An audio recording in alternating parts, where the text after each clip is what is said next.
Assalamualaikum warahmatullahi wabarakatuh. Bismillahirrahmanirrahim. Wassalatu wassalamu ala sayyidina Muhammad ibn Abdillah wa ala ba'da. Yang saya hormati bapak-bapak, ibu-ibu jamaah Masjidul Hikmah yang semoga dirahmati oleh Allah Subhanahu wa taala. Marilah kita berdoa bersama dengan harapan ngaji bersama pada malam hari ini benar-benar mendapatkan hidayah dan maunan dari Allah Subhanahu wa taala. Bismillahirrahmanirrahim. A'udzubillahi minasyaitonir rajim. Bismillahirrahmanirrahim. Alhamdulillahirabbil alamin arrahmanir rahim maliki yaumiddin. Iyyaka na'budu wa iyyaka nasta'in ihdinas siratal mustaqim. Shiratal ladzina an'amta 'alaihim ghairil maghdubi 'alaihim waladdallin. Bismillahirrahmanirrahim. Al-haditsu ats-tsamin wal 'ishruna.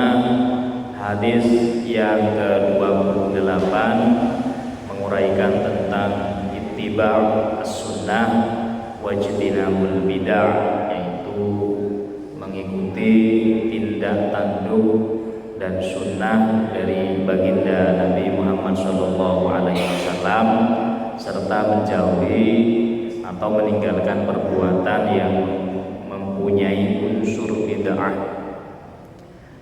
An Abi Najih Al-Irbadi bin Sariyah radhiyallahu anhu, diriwayatkan dari Abi Najih Al-Irbad, beliau berkata, wa'adana Rasulullah sallallahu alaihi wasallam. Suatu ketika beliau Nabi memberikan sebuah mau'idhah atau pitutur kepada kita, kepada para sahabat. Beliau Nabi memberikan sebuah nasihat yang mana mau'idhatan wajilat minha al-qulub, sebuah nasihat yang bisa menggetarkan hati kami, wa dharafat minha al-uyunu, juga nasihat yang mampu mengalirkan air mata kami suatu ketika. Faqulna, kemudian kami berkata kepada Nabi, ya Rasulullah, ka'annaha mau'idhatun muwadda'in. Jadi sehingga kami memiliki sebuah anggapan, saking dari hebatnya sebuah mau'idhah yang disampaikan oleh Nabi itu, seakan-akan mau'idhah tersebut itu bagaikan wasiat terakhir. Seakan-akan beliau baginda Nabi itu ingin berpamitan. Jadi seakan-akan ini sebuah pesan terakhir yang ingin disampaikan oleh baginda Nabi. Fausina, lalu beliau berwasiat kepada kami, qala Rasulullah sallallahu alaihi wasallam, usikum bi taqwallahi azza wa jalla.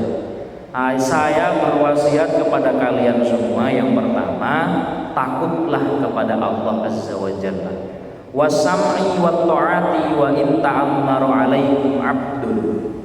Dengarkan dan taatilah perintah dari seseorang yang menjadi pemimpin di antara kalian, walaupun itu seorang hamba sahaya.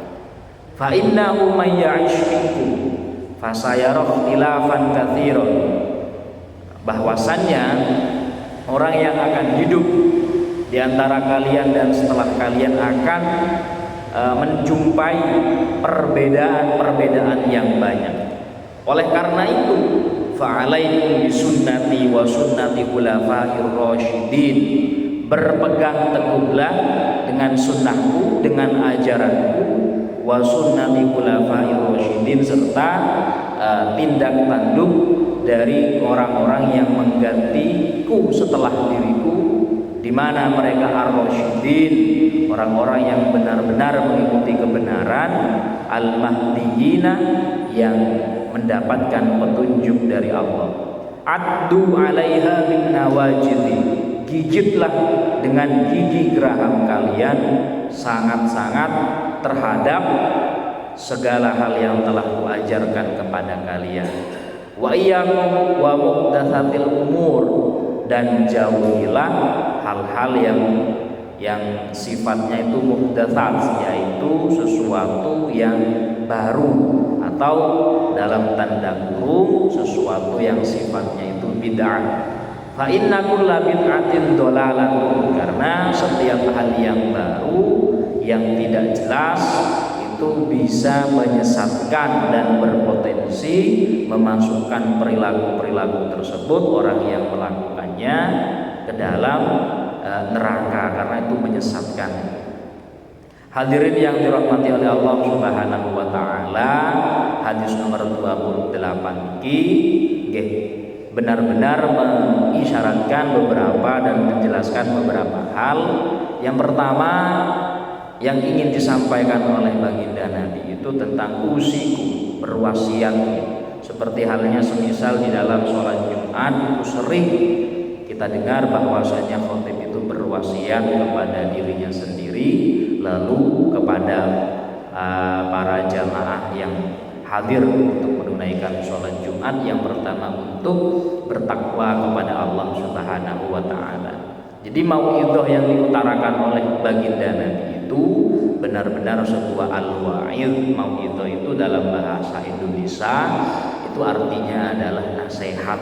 Nasihat itu kan yuridu al-islah ala ghairihim, mengharapkan orang lain itu untuk memiliki kebaikan atau menjalankan kebaikan. Itu nasihat itu. Makanya ada beberapa syarat yang harus dipenuhi ketika orang memberikan nasihat, supaya nasihatnya itu paling tidak didengar oleh orang lain, walaupun pendengar nasihat itu belum bisa sepenuhnya mengerjakannya, paling tidak didengar. Yang pertama yaitu sifatul maudhi al-mu'thar. Yang pertama intifaul maudhi.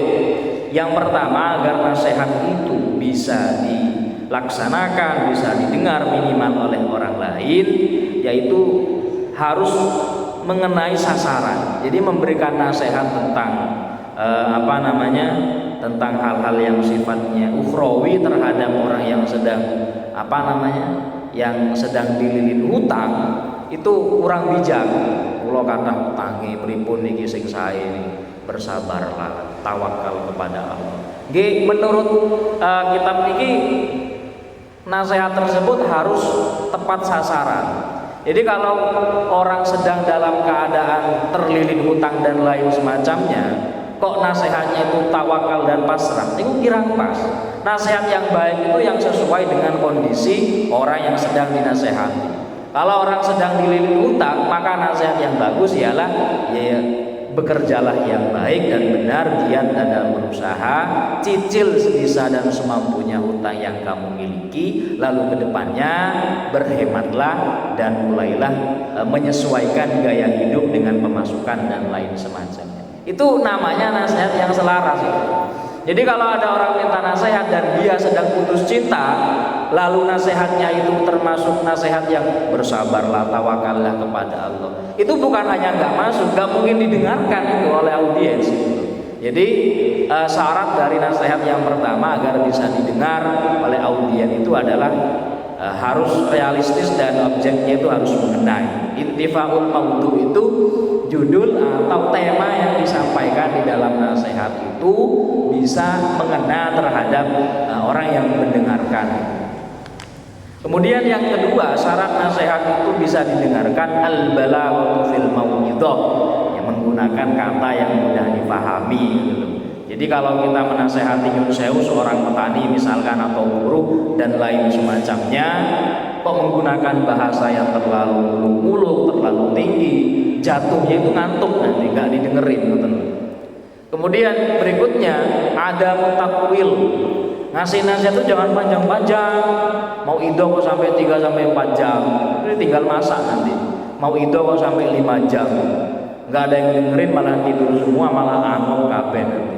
Makanya di antara salah satu kesunahan yang paling benar itu ketika sholat Jumat itu khotib itu sebenarnya nggak perlu terlalu lama khutbah itu, sampai setengah jam khutbah itu kasihan yang mau kerja lagi nanti kasihan, yang mendengarkan masuk nggak tidur iya gitu.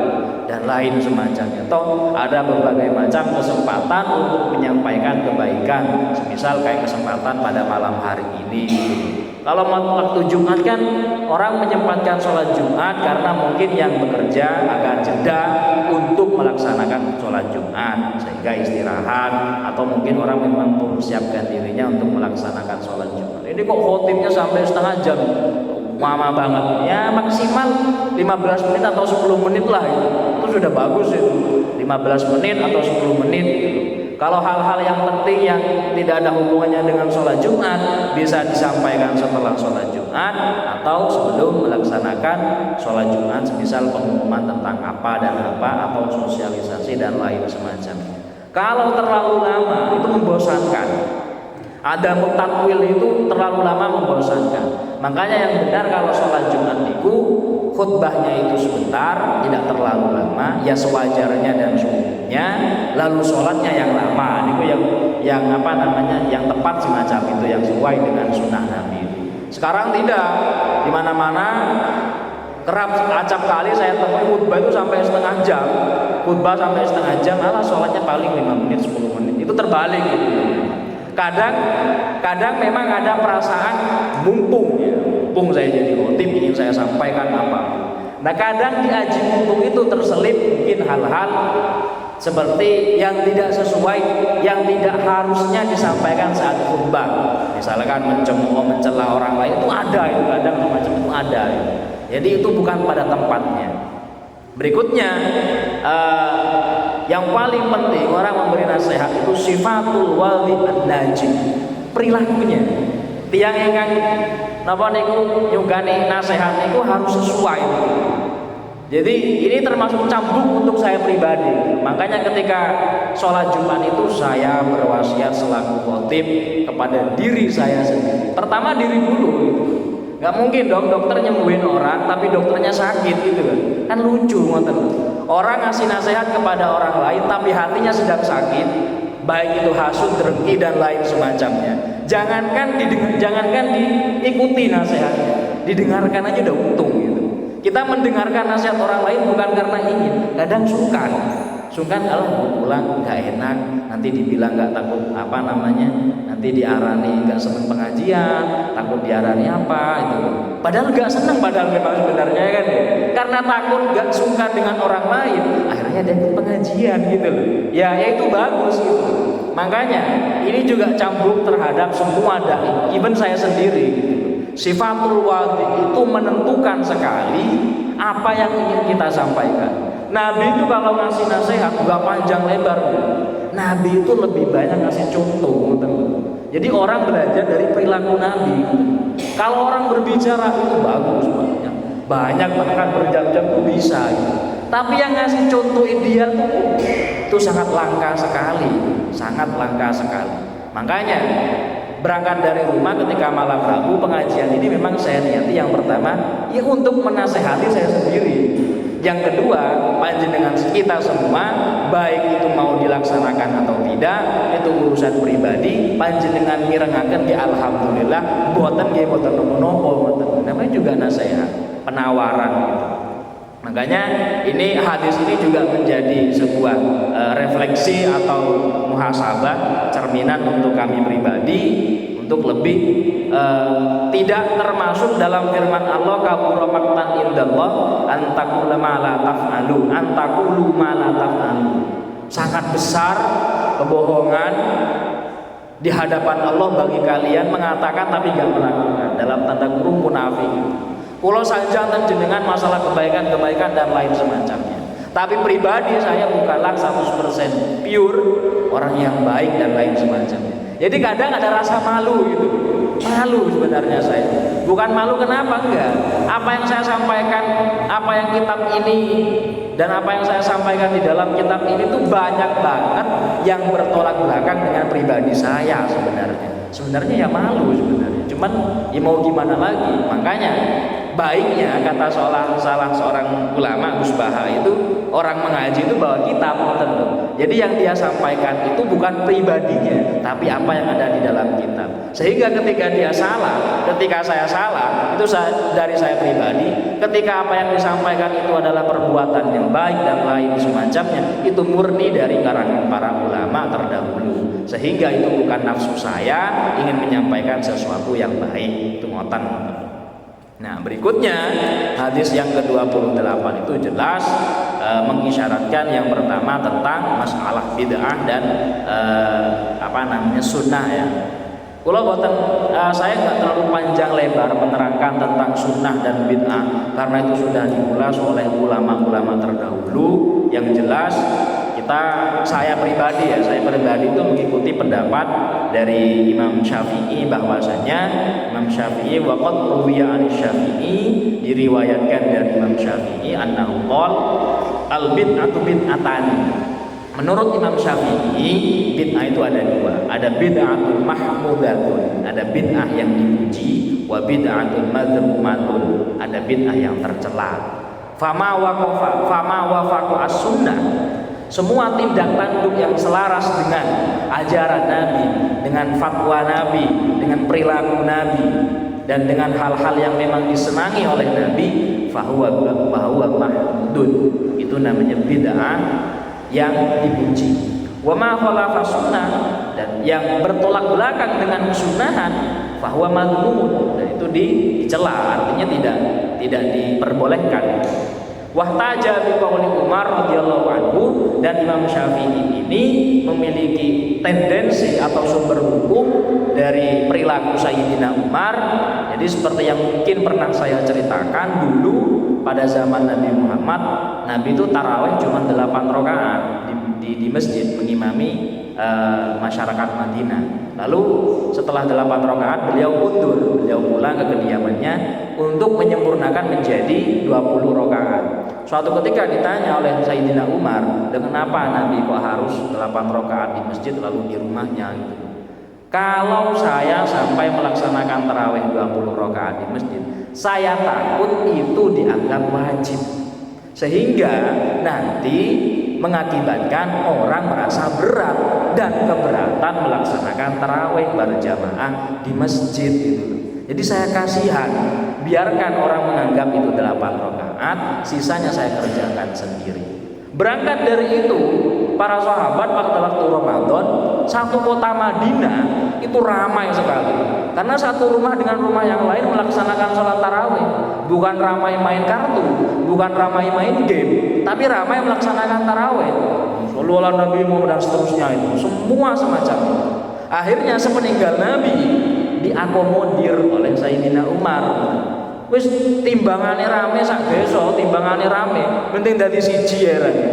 Akhirnya dikumpulkan jadi satu di masjid. Ada yang mengikuti Nabi waktu pertama kali yaitu 8 rakaat, ada yang menyempurnakan sampai hitungan 20 rakaat. Mana yang salah? Semua benar. Yang salah yang enggak sholat tarawih. Baik 8 rakaat itu benar karena ada dasarnya, baik yang 20 rakaat juga benar karena juga ada dasarnya. Yang enggak benar, yang tidak sholat tarawih pun benar kalau alasannya dibenarkan.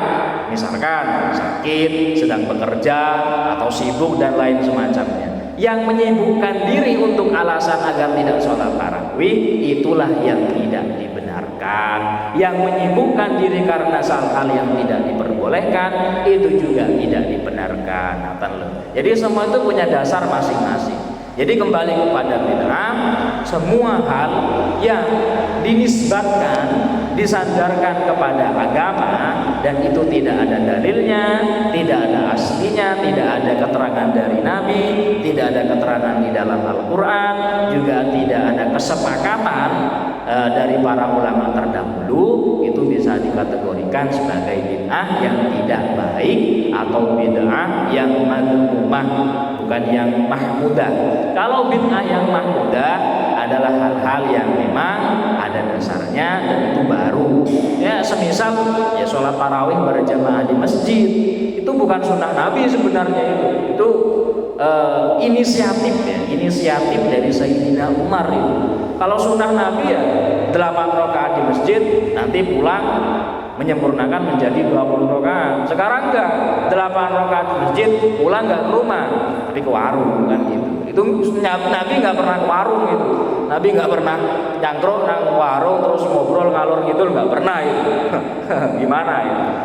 Tapi sesuatu itu kalau dilakukan berdasarkan memiliki dasar dan itu dasarnya kuat, itu bisa dikatakan sebagai bid'ah yang mahmudah. Tapi kalau mengada-ngadakan sesuatu dan tidak memiliki dasar sama sekali, itu dinamakan bid'ah yang sayyi'ah atau yang kurang baik, bahkan bisa menjadikan pengikutnya atau pelakunya itu sampai kepada kesesatan dan berujung kepada api neraka. Ngoten mau.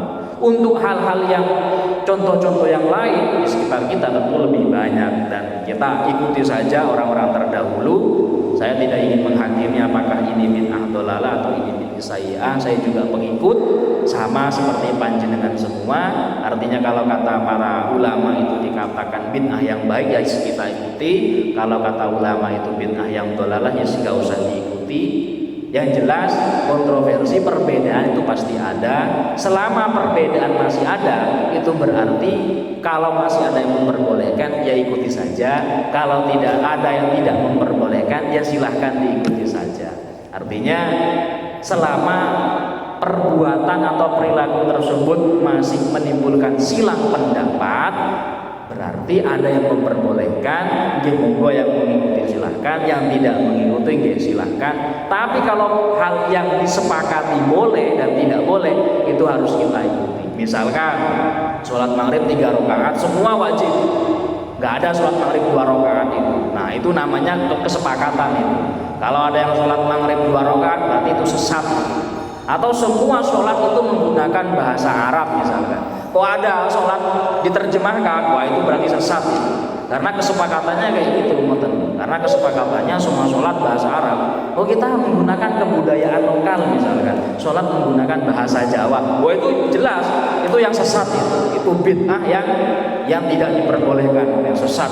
Bukan hanya sesat, itu haram karena mengganti terhadap sholat. Ngoten mawon saking kula, semoga kita tetap mendapatkan petunjuk dari Allah Subhanahu wa taala untuk mengikuti kebaikan dan kebenaran serta mendapatkan pertolongan untuk senantiasa bisa melakukan kebaikan dan taat kepada Allah Subhanahu wa taala. Sekian dari saya, kurang lebihnya mohon maaf. Ihdinas siratal mustaqim. Assalamualaikum warahmatullahi wabarakatuh.